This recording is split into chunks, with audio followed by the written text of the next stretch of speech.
Super hero movies എന്ന് പറയുമ്പോൾ നമ്മുടെ മനസ്സിലേക്ക് ഒരുപാട് കാര്യങ്ങൾ ഓടി വരുമല്ലോ. അതിനെയൊക്കെ ഉടച്ചു വാർക്കുന്ന ഒരു സിനിമയാണ് ഞാൻ ഇന്ന് കണ്ടത്, Jai Ganesh. And it's a pleasant surprise from Ranjith Shankar. Hi, this is DTH. ഒരു സാധാരണ സിനിമാ പ്രേമിയുടെ ഫിലിം റിവ്യൂയിലേക്ക് വീണ്ടും സ്വാഗതം. ഉണ്ണി മുകുന്ദൻ്റെ ജയ് ഗണേഷ് എനിക്കിത് ടോട്ടൽ സർപ്രൈസ് ആയിരുന്നു. കാരണം മനസ്സിൽ ഞാൻ വിചാരിച്ചുകൊണ്ട് പോയ പടമേ അല്ല ഞാൻ കണ്ടത്. അത് കലക്കി. അതുപോലെ തന്നെ ഉണ്ണി മുകുന്ദനും എന്നെ അതിശയിപ്പിച്ചു. അദ്ദേഹത്തിൻ്റെ പെർഫോമൻസ് വളരെ കൺവിൻസിങ് ആയിരുന്നു.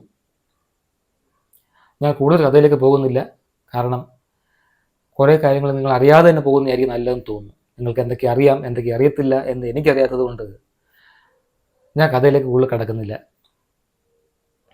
ട്രെയിലർ കണ്ടിട്ടുണ്ടാവും, കുറച്ചൊക്കെ അറിയുന്നുണ്ടാവും. അപ്പോൾ ഇതൊരു വളരെ വ്യത്യസ്തമായ സൂപ്പർ ഹീറോ മൂവിയാണ്. നിങ്ങളൊരു സാധാരണ സൂപ്പർ ഹീറോ മൂവി, അതായത് പൊതുവെ കണ്ട് ശീലിച്ച സൂപ്പർ ഹീറോ മൂവീസ് പ്രതീക്ഷിച്ച് ഇത് കാണാൻ പോകരുത് എന്നൊരു അപേക്ഷയുണ്ട്. കാരണം ആ ഒരു എക്സ്പെക്റ്റേഷൻ നിലനിർത്താൻ വേണ്ടി പറയുവാണ്. നല്ല ബാക്ക്ഗ്രൗണ്ട് സ്കോർ ഗോപി സുന്ദറിൻ്റെ, പല സ്ഥലത്തും ഉഗ്രനാണ്. നമ്മളെ പിടിച്ചിരുത്തുന്ന കണക്കുള്ള ബാക്ക്ഗ്രൗണ്ട് സ്കോർ. മഹിമ നമ്പ്യാറുണ്ട്. മഹിമ നമ്പ്യാർ കുറേ സീൻസിൽ ഭയങ്കര ഡ്രമാറ്റിക്കായിട്ടൊക്കെ തോന്നി. കാരണം എന്ന് വെച്ചാൽ, ഡ്രമാറ്റിക് ഞാൻ ഉദ്ദേശിക്കുമ്പോൾ ആ ക്യാരക്ടറിന് വേണ്ടുന്ന ഒരു ആക്ടിങ് അല്ലാത്ത എനിക്ക് തോന്നി പല സ്ഥലത്തും.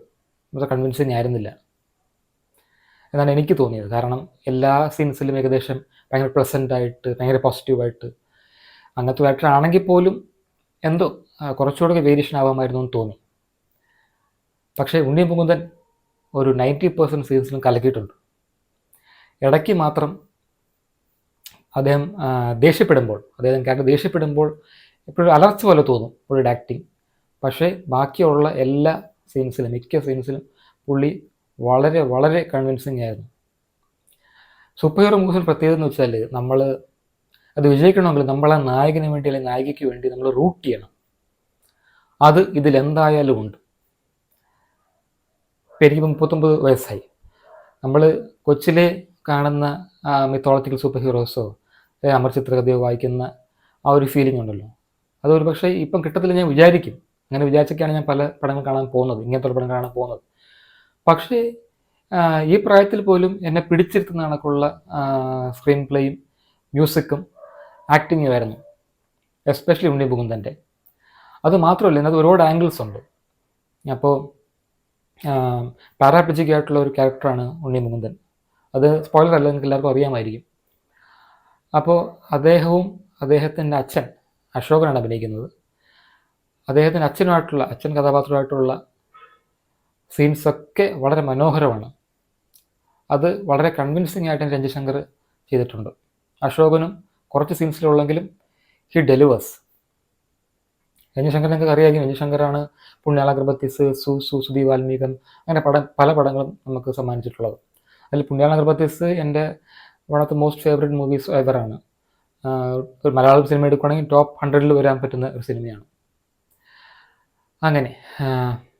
അങ്ങനെ എന്തുകൊണ്ടും കുട്ടികൾക്കാണെങ്കിലും നിങ്ങൾക്കാണെങ്കിലും ഫാമിലിയായിട്ട് പോയി എൻജോയ് ചെയ്യാൻ പറ്റുന്ന ഒരു പടമാണെന്നാണ് എനിക്ക് തോന്നുന്നത്. അതിൽ എനിക്ക് വളരെ ഇഷ്ടപ്പെട്ടു. എനിക്ക് സർപ്രൈസിങ് ആയിരുന്നു. കാരണം ഇത്രയും ഞാൻ പ്രതീക്ഷിച്ചില്ല, ഇത്രയും പ്രതീക്ഷിച്ചല്ല പോയത്. എന്തായാലും മലയാള സിനിമയുടെ നല്ല കാലം, പല രീതിയിലുള്ള സിനിമകളാണ് വരുന്നത്. അത് കാണാൻ വേണ്ടി ജനങ്ങൾ തടിച്ചു കൂടുന്നു, ജനങ്ങൾ തിയേറ്ററിലേക്ക് ഒഴുകുന്നു. നല്ലൊരു കാലം. കഴിഞ്ഞ കുറച്ച് മാസങ്ങളായിട്ട് അത് നടക്കുന്നുണ്ട്, കാണുന്നുണ്ട്, സന്തോഷമുണ്ട്. കാരണം അതിന് മുമ്പുള്ള കുറച്ച് മാസങ്ങൾ ഞാൻ തിയേറ്ററിൽ പോകുമ്പോൾ പലപ്പോഴും ആൾക്കാർ കുറവാണ്. അപ്പം 10 പേരോ 15 പേരോ ഇല്ലാത്തത് കൊണ്ട് ഷോസ് പലതും തിയേറ്ററുകാർ നടത്തുന്നില്ല. അങ്ങനെ സന്ദർഭങ്ങൾ ഞാൻ കണ്ടിട്ടുണ്ട്. പലപ്പോഴും വിഷമിച്ച് തിരിച്ച് വീട്ടിൽ വന്നിട്ടുമുണ്ട്, അല്ലെങ്കിൽ വേറെ സ്ഥലങ്ങളിൽ പോയിട്ടുണ്ട് തിയേറ്ററിൽ നിന്ന്. പക്ഷേ ഇപ്പം അങ്ങനെയല്ല, എവിടെ പോയാലും നമുക്ക് പടം കാണാൻ പറ്റും. കാരണം അത്രയ്ക്ക് ജനത്തിരക്കാണ് തിയേറ്ററുകളിലേക്ക്. ഓക്കെ, അപ്പോൾ ഇതിലേക്ക് തിരിച്ചു വരുവാണെങ്കിൽ, ജയ് ഗണേഷിലേക്ക് തിരിച്ചു വരുവാണെങ്കിൽ, ഇതിൻ്റെ അകത്ത് ഒരുപാട് എലമെൻറ്റ്സ് ഉണ്ട്. കോമിക്സ് ഉണ്ട്, ആനിമേഷനുണ്ട്, ത്രില്ലറാണ്.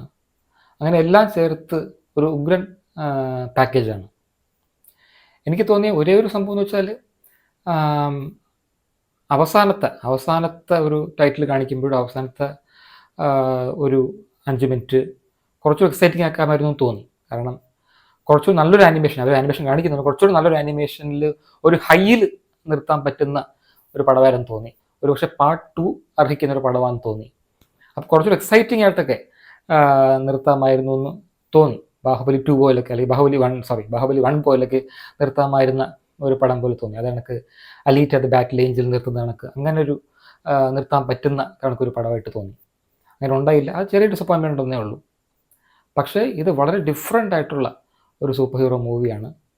ഇതിൽ ടെക്നോളജി, ബിഗ് ഡേറ്റ കൊണ്ടുള്ള കളിയാണ്. So every super hero doesn't have to wear a cape. അതാണ് ഇതിൻ്റെ ചുരുക്കം. So I would give a 3 out of 5 for this movie. Thanks for watching. Bye.